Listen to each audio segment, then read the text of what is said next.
राधे राधे दोस्तों। आज हम सुनाएंगे कार्तिक देव उठनी व्रत की कथा। बहुत समय पहले की बात है। एक नगर में राजा राज्य करता था और उसकी प्रजा बहुत सुखी थी। राजा का राज्य भी दूर दूर तक फैला हुआ था।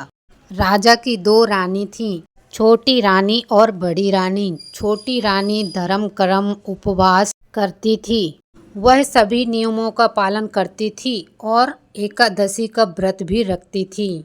भगवान विष्णु और लक्ष्मी जी की नियम पूर्वक पूजा करती थी और आए दिन उसके व्रत हुआ करते थे। छोटी रानी अपना ज़्यादातर समय पूजा पाठ में निकालती थी और बड़ी ही सादगी से रहती थी। राजा की बड़ी रानी से दो पुत्र हुए। हालांकि राजा अपनी छोटी रानी से बहुत प्रेम करते थे, लेकिन छोटी रानी से राजा को कोई संतान सुख प्राप्ति नहीं हुई थी और रानी के विवाह के काफ़ी साल हो गए थे, लेकिन रानी के कोई संतान नहीं थी। जबकि बड़ी रानी के दो बेटे थे, तो बड़ी रानी को ये लग रहा था कि अगर छोटी रानी को कोई संतान हो गई तो मन ही मन सोचती थी कि मुझे और मेरे पुत्रों को कहीं त्याग न दे, और अगर छोटी रानी को संतान हो जाएगी तो वही राज्य का उत्तराधिकारी होगा, क्योंकि राजा छोटी रानी से सबसे ज़्यादा प्रेम करता है। राजा अपनी चहेती रानी और उसकी संतान को कहीं ये राज्य ना दे दे।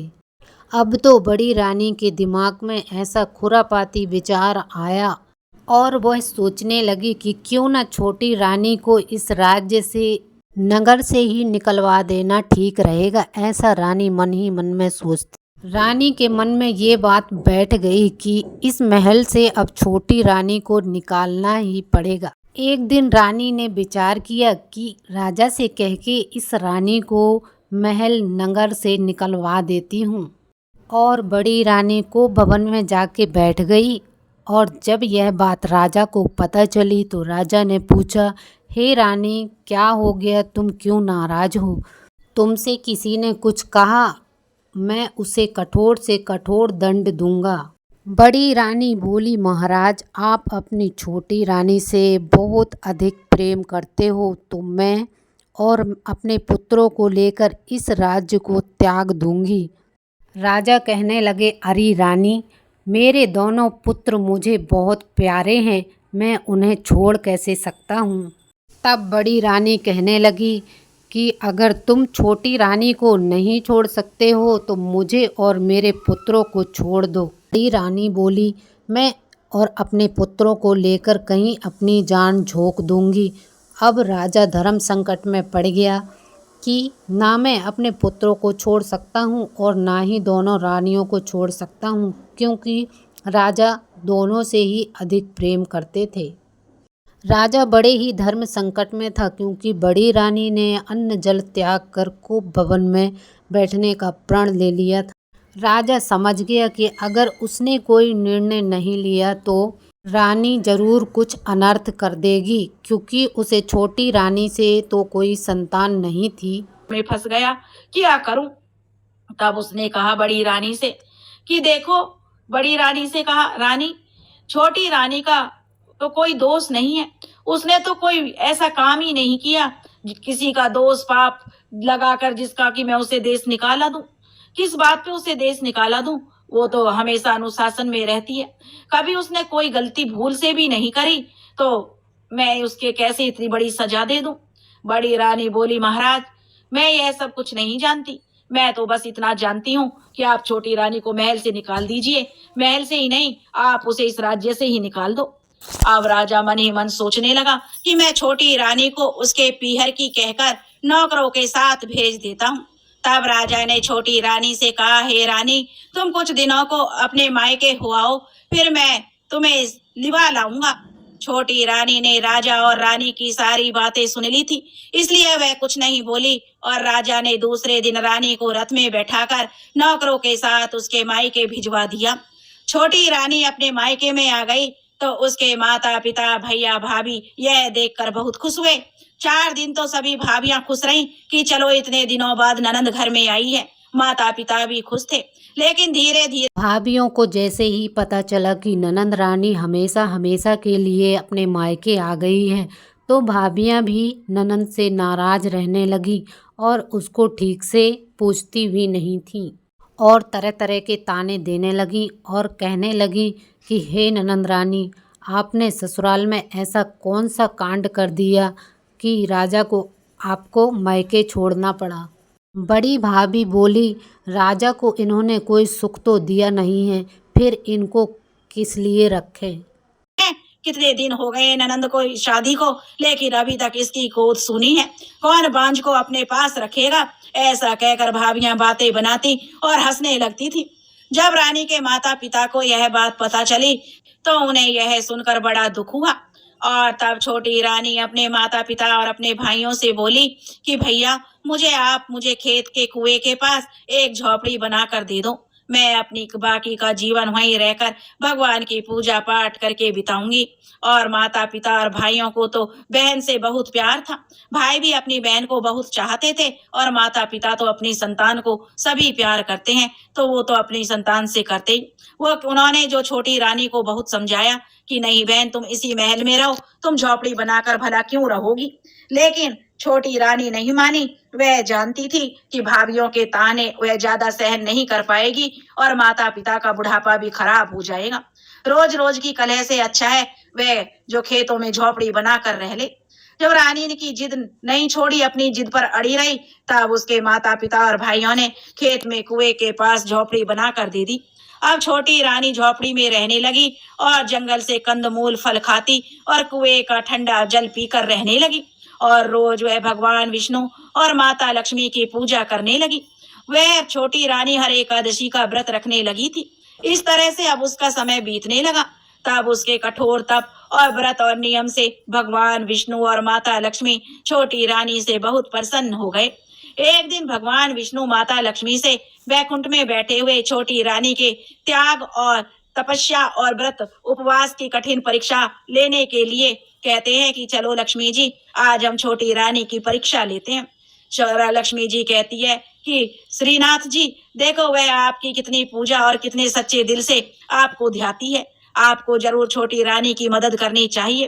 अब माता लक्ष्मी और भगवान विष्णु एक बूढ़े ब्राह्मण और ब्राह्मणी का भेष धर के जो धरती पर आ जाते हैं और छोटी रानी की झोपड़ी पर पहुंच जाते हैं और छोटी रानी से पानी और भोजन मांगते हैं। छोटी रानी ने उनसे पूछा कि आप कौन हैं और कहां से आए हैं। तो ब्राह्मण के वेश में भगवान बोले, बेटी हम तो तीर्थ यात्री हैं, तीर्थ यात्रा करने जा रहे थे और चलते चलते हमें तेज भूख और प्यास सता रही थी। तुम्हारी झोपड़ी को देखा तो भोजन और जल की तलाश में यहाँ आ गए। क्या बेटी हमें खाने को भोजन और पीने को ठंडा जल मिलेगा। तो छोटी रानी बोली, हाँ हाँ जरूर मिलेगा, आप मेरी झोपड़ी में बैठिए, आप तो मेरे अतिथि हैं। अतिथि सत्कार तो मेरा परम धर्म है। आप मेरे अतिथि बनकर आए हैं। मैं अभी जंगल जाकर मीठे मीठे और स्वादिष्ट फल और कुएं का ठंडा जल लेकर आती हूँ। तब छोटी रानी जल्दी से जंगल में गई और मीठे मीठे फल तोड़ कर लाई और कुएं से लोटा भरकर जल लेकर आई और ब्राह्मण के भेष में भगवान विष्णु और माता लक्ष्मी को मीठे मीठे फल खाने को दिए। तब माता लक्ष्मी और भगवान विष्णु ने जो वे मीठे फल खाए और वह शीतल जल पिया। फिर भगवान विष्णु बोले कि हे बेटी, तुम अकेली इस घने वन में झोपड़ी बना करके क्यों रहती हो। क्या तुम्हारे माता पिता भाई पति सब कहाँ हैं। तो छोटी रानी उन्हें पूरी सच्चाई बता देती है कि हे ब्राह्मण देवता, मेरे पति ने मुझे त्याग दिया है और मेरे रानी ने जो राजा को धमकी दी और जिद पर अड़ गई कि अगर मुझे देश निकाला नहीं दिया तो वह अपने दोनों पुत्रों के साथ अपनी जान गंवा देगी। इसलिए महाराज भी धर्म संकट में पड़ गए और मुझे हमेशा हमेशा के लिए मेरी जो मायके में पहुंचा दिया। मायके में भी मेरी भाभियों को रहना मेरा रास नहीं आया। वो भी मुझे तरह तरह के ताने मारती थी। मैंने सोचा कि क्यों अपने माता पिता का बुढ़ापा खराब किया, क्योंकि मेरे भाई और माता पिता तो मुझे बहुत प्यार करते हैं। इसलिए मैं यहाँ जंगल में अपना सब कुछ त्याग दिया। किससे मोह ममता रखना कोई किसी का नहीं है। मैं तो अपना इधर झोपड़ी बनाकर रहती हूँ और भगवान के भजन करती हूँ, बस यही मेरा नियम है। तब उसने भगवान विष्णु बने ब्राह्मण को सारी बात सच सच बता दी। तब ब्राह्मण बने विष्णु भगवान बोले कि बेटी तुम चिंता मत करो, सब ठीक हो जाएगा। भगवान विष्णु और माता लक्ष्मी तुम्हारी सारी मनोकामनाएं पूरी कर देंगे। ऐसा कह करके भगवान ने छोटी रानी को साक्षात दर्शन दिए और उसकी झोपड़ी को ठोकर मारी तो झोपड़ी की जगह महल जो बन गया, महल बन गया और अन्न धन के भंडारों से वह महल भर गया। महल के अंदर नौकर चाकर हाथी घोड़े रथ तरह तरह की सब सुख सुविधाएं हो गईं। यह देखकर छोटी रानी भगवान विष्णु और माता लक्ष्मी के चरणों में गिर पड़ी। तब भगवान श्री हरि ने कहा कि पुत्री, तुम यहाँ सुख से रहो, तुम्हें कभी किसी चीज की कोई कमी नहीं होगी, मेरा ऐसा वरदान है। और ऐसा वरदान देकर भगवान विष्णु और माता लक्ष्मी अंतर ध्यान हो गए। छोटी रानी अब वहां महल में सुख से रहने लगी थी। उधर भगवान के प्रिय भक्त का अनादर करने और अपनी जिंदगी और महल से निकाल देने के पाप दोष के कारण राजा और बड़ी रानी का सारा राजपाट चौपट हो गया, सारा धन खत्म हो गया। तो बड़ी रानी अपने दोनों पुत्रों को लेकर हमेशा हमेशा के लिए राजा को छोड़कर अपने मायके चली गई। राजा की प्रजा भूखों मरने लगी थी। एक एक करके सभी मंत्री नौकर दरबारी सब राजा को छोड़कर चले गए। अब राजा के साथ में केवल एक विश्वास पात्र नाई ही बचा था, जो राजा के दुख में उसके साथ था। एक दिन राजा ने अपनी छोटी रानी की याद उसे सताने लगी। राजा ने अपने विश्वास पात्र नाई से कहा कि हे नाई, मैंने अपनी छोटी रानी का बड़ा दिल दुखाया, बिना किसी पाप दोष के उसे मैंने इतनी बड़ी सजा दी, जिसका खामियाजा आज मैं भुगत रहा हूँ। अपनी रानी का त्याग किया है, इसी की सजा मुझे मिली है। तो राजा और नाई आपस में बातें कर रहे थे, तो नाई ने सलाह दी कि हे महाराज, चलिए छोटी रानी को हम वहां से ले आते हैं। राजा ने नाई से कहा, नाई, मैंने अपनी छोटी रानी को बेवजही बड़ी रानी के कहने पर त्याग दिया था। मुझे लगता है मुझे उसी पाप दंड की सजा मिली है। अब हम छोटी रानी को चलो लेने उसके मायके चलते हैं और मैं रानी से माफी मांग लूंगा। राजा और नाई भेष बदलकर छोटी रानी को लेने के लिए छोटी रानी के मायके पहुंच जाते हैं। जब राजा और नाई छोटी रानी के मायके पहुंचते हैं तो वहां जाकर पता चलता है कि छोटी रानी तो बरसों पहले यहाँ से जो जंगल में चली गई और वहीं पर झोपड़ी बनाकर रह रही है। राजा और नाई छोटी रानी को ढूंढते ढूंढते उसी जंगल में पहुंच जाते हैं जहाँ पर छोटी रानी खेतों में झोपड़ी बनाकर रहती थी। लेकिन जब वे उस जंगल में पहुंचते हैं तो बहुत ही सुंदर सी नगरी बसी हुई थी। राजा और उसका नाई उस महल में पहुंच जाते हैं। रानी ने महल के ही झरोके में से राजा और नाई को आते हुए देख लिया था। रानी ने अपने राजा को पहचान लिया। रानी ने अपने नौकर और दास दासियों से कहा कि जाओ उनके लिए स्वादिष्ट भोजन बनाओ, मैं स्वयं उन्हें भोजन परोसूंगी। रानी की आज्ञा मानकर सभी दास दासियां स्वादिष्ट स्वादिष्ट भोजन बनाने लगे और जब भोजन बनकर तैयार हो गया तब छोटी रानी घूंघट निकालकर भोजन की थाली और गिलास परोसने आई। राजा का नाई बड़ा ही चालाक था। उसने जो समझदारी से काम लिया, उसने पता लगाने के लिए रानी के पैर पर रायते का छींटा डाल दिया। छोटी रानी को इस बात का पता नहीं चला। अब छोटी रानी बार बार अपनी पोशाक और गहने बदल बदल कर और घूंघट निकालकर राजा और नाई को भोजन परोसने लगी। कभी रानी उन्हें पूड़ी पकड़ाने आती, कभी रानी खीर देने आती, तो कभी रानी सब्जी देने, कभी रानी रायता लाती, तो कभी रानी सलाद लाती। तरह तरह के पकवान थे। अब राजा और नाई ने जो भोजन करना शुरू किया क्योंकि जो भी रानी आ रही थी बार बार अलग अलग रानी आ रही थी। अब राजा ने धीरे से नाई के कान में कहा, हे नाई, मुझे तो लगता है यहाँ तो बहुत सारी रानियां रहती हैं, हम कैसे पता लगाएंगे कि हमारी वाली छोटी रानी कौन सी है। तब नाई ने कहा कि महाराज, आप चिंता ना करो, इस महल में रानी तो एक ही है, लेकिन वो पोशाक और गहने बदल बदल कर आती है भोजन परोसने के लिए।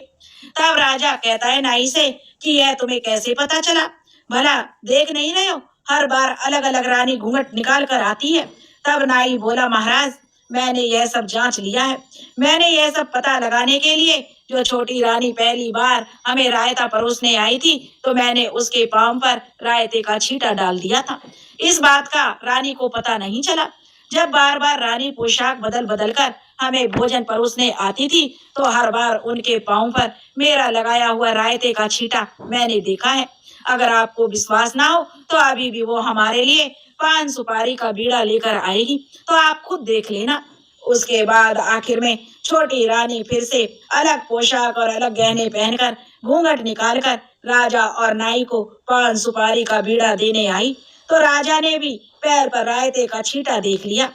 अब रानी पान सुपारी का बीड़ा देकर जाने लगी तो राजा ने छोटी रानी का हाथ पकड़ लिया और कहा कि रानी, मैंने तुम्हें पहचान लिया है, तुम वापस मेरे साथ चलो, मैं तुम्हें लेने आया हूँ। साथ ही मैं तुमसे अपनी गलती की क्षमा मांगता हूँ। मैंने बहुत बड़ा अनर्थ किया जो मैंने तुम्हें अपने महल से निकाल दिया। तब रानी बोली, हे महाराज, मैं एक ही शर्त पर आपके साथ चलूंगी। जब आप मुझे यह वचन देंगे तभी मैं आपके साथ चलूंगी। राजा बोले, रानी, मुझे तुम्हारी हर वचन जो मंजूर है, हर शर्त मंजूर है, लेकिन तुम मेरे साथ चलो।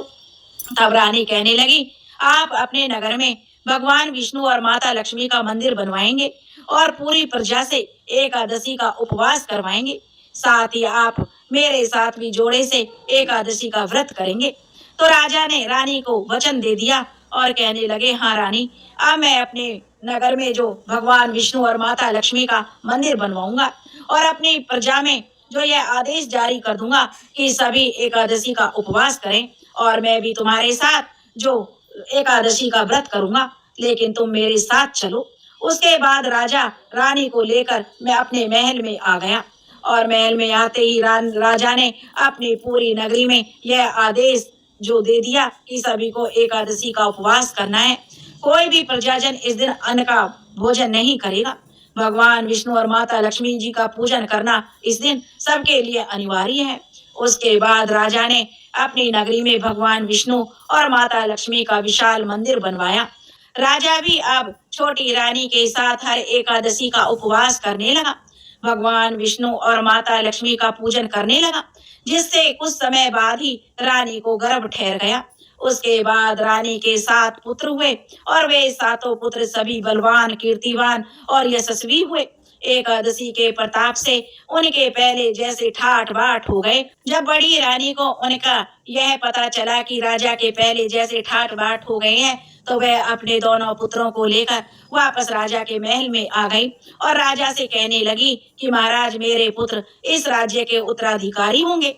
तब राजा ने बड़ी रानी को कहा कि जैसे आई हो वैसे ही वापस चली जाओ। तुमने दुख में मुझे छोड़ दिया, मेरे से छोटी रानी को छुड़वा कर इतना बड़ा पाप कराया, इसलिए तुम्हारी मेरे दिल में और मेरे महल में कोई जगह नहीं है। फिर छोटी रानी आगे आई और उसने बड़ी रानी को गले लगकर कहा, कोई बात नहीं दीदी ने जो हमें ऐसा नहीं करती तो कैसे मुझे भगवान विष्णु और माता लक्ष्मी के दर्शन होते। दीदी की वजह से ही तो हम जो इतने ऊपर उठे बड़ी हैं, रानी ताकि को हमें अपनी साक्षात गलती भगवान का के दर्शन। एहसास हो गया और वह अब छोटी रानी से माफी मांगी और राजा रानी के साथ वह भी एकादशी का व्रत करने लग गई। राजा रानी का जो दिन बहुत ही अच्छे से बीत रहे थे और राजा के जो पुत्र था, एक दिन बड़ा ही प्रतापी, दानी, दयालु और धर्मात्मा राजा बना। और राजा के जो पुत्र थे अपनी प्रजा का बहुत ख्याल रखते थे और सभी अपने माता पिता के साथ, क्योंकि राजा के अब 9 पुत्र हो गए थे, 7 छोटी रानी के और 2 बड़ी रानी के, और वे सब एकादशी का पूरी प्रजा के साथ उपवास करते थे। उसके प्रजा में सभी सुखी थे, यहाँ तक कि पशु पक्षी भी उस दिन अन्न ग्रहण नहीं करते थे। अब राजा के राज्य में सभी एकादशी का उपवास रखते और उस दिन कोई भी ना तो अन्न बेचता था, ना ही अन्न खाता था। अब राजा रानी के पहले जैसे ठाठ बाट हो गए थे। वो इस जीवन का सुख भोग कर मरने के बाद वैकुंठ लोक को प्राप्त हुए।